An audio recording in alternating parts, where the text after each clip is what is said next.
आजकल जो प्रेम शब्द का प्रयोग पार्थिव पांच भौतिक शरीर के भोग को कहा गया है, उसे प्रेम नहीं, उसे काम कहा गया है। ये जो पुरुष स्त्री संबंधी आकर्षण है, बोले प्रेम है, इसे काम कहते हैं, प्रेम नहीं कहते। प्रेम होता है सत चिद आनंदमय, प्रेम होता है प्रतिक्षण वर्धमानम, प्रेम होता है कामना रहितम, प्रेम होता है सूक्ष्मतरम, प्रेम होता है अनुभव स्वरूपम।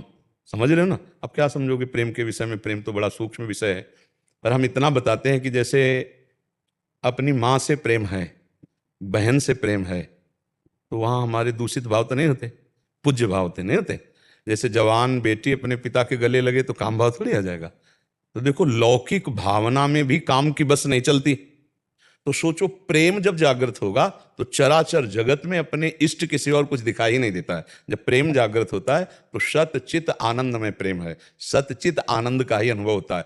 काम जब जागृत होता है, काम की पहचान होती है, वो देह भाव में आसक्त होता है, उसमें कामना होती है, उसमें सुख लेने की इच्छा होती है। तब हमारे को लगता है कि हम इससे प्रेम करते नहीं, वो कामना होती है, मोह होता है, राग होता है, लौकिक आसक्ति होती है, प्रेम नहीं होता है। प्रेम बहुत हट करके है। और अगर हमारा प्रेम हो जाए तो माँ से भगवान की प्राप्ति हो जाए, पत्नी से भगवान की प्राप्ति हो जाए, पुत्र से भगवान की प्राप्ति हो जाए, और चराचर जगत से, कुत्ते से भी भगवान की प्राप्ति हो जाए, ईंट पत्थर से भी भगवान प्रकट हो जाए, खंबे से भी भगवान प्रेम हो जाए, कहीं भी प्रेम। चराचर जगत में परमात्मा विराजमान, प्रेम इतना सामर्थ्यशाली है। भगवान शंकर कह रहे हैं, ते ही समाज गिरजा में रहे हूँ, अवसर पाई बचन एक कहे हूँ, हरि व्यापक सर्वत्र समाना, प्रेम ते प्रगट हो ही मैं जाना। प्रेम से व्यापक परमात्मा प्रकट हो। प्रेम बहुत बड़ी चीज है नहीं। और आजकल लड़का लड़की शरीरों के आकर्षण को प्रेम कह रहे हैं। ये प्रेम नहीं, एक मलिन काम है, ये राक्षसी वृत्ति है जो दुर्गति कराने वाली, नरक ले जाने वाली है। नहीं, त्रिविधम नरकस्येदम द्वारन नाशन मात्मना कामः क्रोधा तथा लोभा तस्मादेव त्र्यं त्यजेत। पर काम और प्रेम का पहचान करना कठिन, और लक्षण दोनों में एक ही जैसे होते हैं। लक्षण एक ही होते हैं। जैसे कामी पुरुष सदैव स्त्री का चिंतन करता रहता, कामी नारी प्यारी जिम, लोभी जिम प्रिय दाम, तिम रघुनाथ निरंतर, प्रिय लागो मोहि राम। तो कामी को भी नींद नहीं आती, कामी को भी वही गली पसंद आती जिसमें उसके कामना पूर्ति होती है।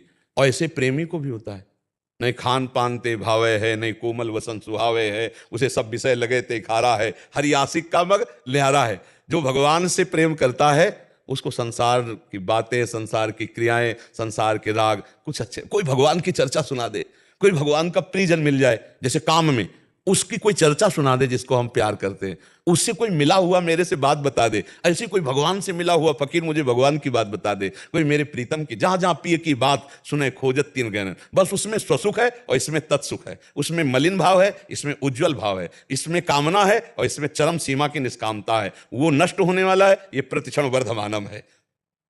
प्रेम बहुत अलौकिक वस्तु है, वो भगवान की कृपा से प्राप्त होती है। अगर समझ में आ रहा है आपको? यहाँ संसार में कहीं प्रेम नहीं है।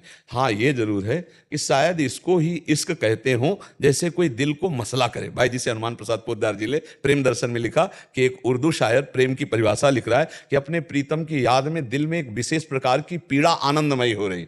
राधा राधा कब मिलोगी प्रियाजू, आज का भी दिन गया, आज भी दरस बिन दुखन लागे नयन। हृदय में एक अजीब तरह की पीड़ा, व्याकुलता, ये प्रेम का। अपने प्रीतम का सतत बिना प्रयास के स्मरण, अपने प्रीतम की बात सुनते ही खो जाना, अपने प्रीतम की बात सुनने के लिए व्याकुल होकर दौड़ा फिरना, अपने प्रीतम के मिलन के लिए हर उपाय करने के लिए तैयार, प्राणों को समर्पित करने के लिए तैयार, तो समझ ले कि हमारे अंदर प्रेम आ रहा है। पर जब भगवान का प्रेम आएगा तो फिर और किसी से अपनापन नहीं रह जाएगा। जननी जनक बंधु सुत दारा, तन धन धाम सुहृद परिवारा, सबकी ममता ताग बटोरी, मम पद मन बांध बर डोरी। वो फिर समदर्शी इच्छा कचुनाही, हरस शोक भय नहीं मन माही, असज्जन मम उर बस कैसे, लोभी हृदय बसव धले। यह है प्रेमी का स्वरूप। कहीं कोई आसक्ति नहीं, एकमात्र श्री भगवान से आसक्ति। समझ पाए आप? किसका प्रश्न था? आपका था। किसी को याद करना, सोचना, ख्याल करना, चिंतन करना। किसी को नहीं, प्रभु को याद करना। किसी को तो कामी पुरुष भी, अरे फांसी लगा लेता है। कामी पुरुष फांसी नहीं लगा लेते? तो माता पिता मिलन में बाधा पहुंचाए तो दोनों फांसी लगा लेना, तो इनको प्रेमी कहोगे क्या? इनकी आरती उतारोगे क्या? दोनों भूत बनेंगे, नरक को जाएंगे, नीच योनियों को प्राप्त होंगे, आत्महत्यारे। अपनी बुद्धि को भ्रष्ट करके कामना में, कोई प्रीति है बोले तुम्हारे लिए हम मर जाते हैं, मर जाओगे तो तुम पहुंच जाओगे क्या, एक ही जगह पहुंच जाओगे क्या, तुम्हारा राज्य है क्या, तत्काल यमपुरी यमदूत अलग अलग उनको अलग अलग दंड देते हैं। अपने राज्य में, अपने राज्य कानून में भी तो है ना, भागवतिक कानून में भी है? हाँ, तो इसलिए आपका बच्चा उद्देश्य क्या था इस प्रश्न का? अरे वैसे हालत कुछ ऐसे ही होती प्रेमी की कि कुछ बोल ना पावे तो यही सही उत्तर है। प्रेम का उत्तर सही क्या है? मुंह का स्वादनवत, कुछ बोल न पावे तो यही उत्तर है प्रेम का सही उत्तर। पर ये कहीं काम में परिवर्तित ना हो जाए, इतना संभालते रहो, भगवान का नाम जप करो, भगवान की स्मृति में रहो। हम सब भगवान के अंश हैं, तो हमारा जन्म सिद्ध अधिकार है भगवान की प्राप्ति करना। जैसे पिता की प्रॉपर्टी का अधिकारी पुत्र स्वाभाविक होता है, ऐसे भगवत प्राप्ति का अधिकार हमारा जन्म सिद्ध है, क्योंकि हम भगवान के अंश है। ठीक है, आप आगे बढ़ो।